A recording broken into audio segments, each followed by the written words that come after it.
नमस्कार, मेरा नाम सौरभ राय है और मैं बेंगलोर में रहता हूँ। मैं हिंदी में कविताएं लिखता हूँ और साथ ही मैं पत्रकार और अनुवादक का भी काम करता हूँ। इसके अलावा मैं बेंगलोर के कुछ कॉलेजेस में पढ़ाता भी हूँ। हम जिस तरह के दौर से गुजर रहे हैं, यह एक बेहद मुश्किल दौर है। कोरोना के संक्रमण से धीरे धीरे दुनिया ग्रसित होती जा रही है, लेकिन ऐसे दौर में भी जो स्वास्थ्य कर्मी हैं, जिन्होंने ये तय कर रखा है कि वो अपने आप को रिस्क में डालकर भी लोगों की जान बचा रहे हैं, ऐसे लोग जो ग्रोसरी सप्लाई चेन से जुड़े हुए हैं, जो हमारे घर तक सामान पहुंचा रहे हैं और ये तय कर रहे हैं कि किसी को कोई भी इस दौर में किसी चीज़ का शॉर्टेज ना हो, जो सुरक्षा कर्मी हैं, जो लोगों को सुरक्षा प्रदान कर रहे हैं ऐसे दौर में, इन सब के जज्बे को हमारा सलाम। और उनसे हमें काफ़ी साहस लेना है, उनसे बल लेना है। हम जैसे कवियों की कविताएं अगर भविष्य भुला भी दे तो कोई गम नहीं, लेकिन आपके जज्बे को, जिस तरह का काम आप लोग कर रहे हैं, आपके जज्बे को इतिहास याद रखेगा।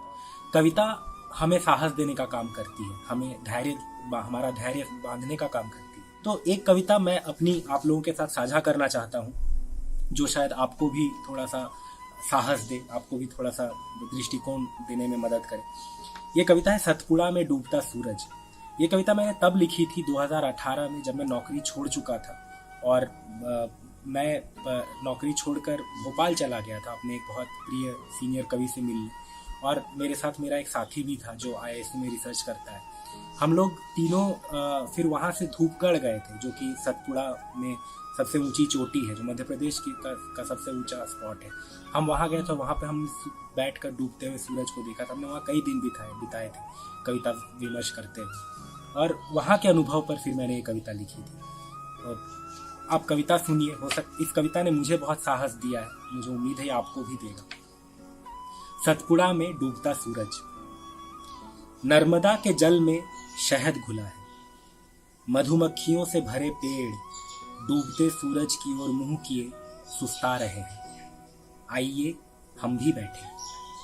सुधीर जी, अभिनव यादव, देखिए दूर तक फैले कछुओं जैसे पहाड़, जादुई प्राचीन नक्काशीदार, जिनमें किसी एक की पीठ पर बैठ गया है सूरज। सूरज जिससे आंख मिलाना नामुमकिन था, टहनी पर बैठी चिड़ियों की गपशप में दाने की तरह शामिल है।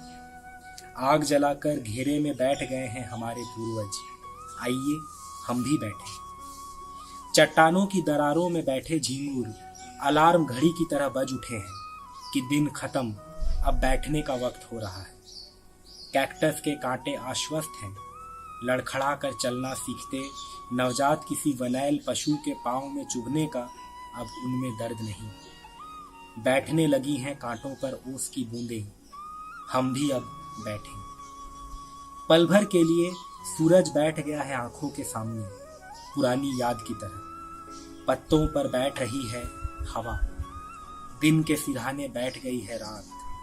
हम भी कोई बढ़िया सी जगह देखकर बैठ गए हैं सुधीर जी, अभिनव कहाँ हो, आओ बैठे।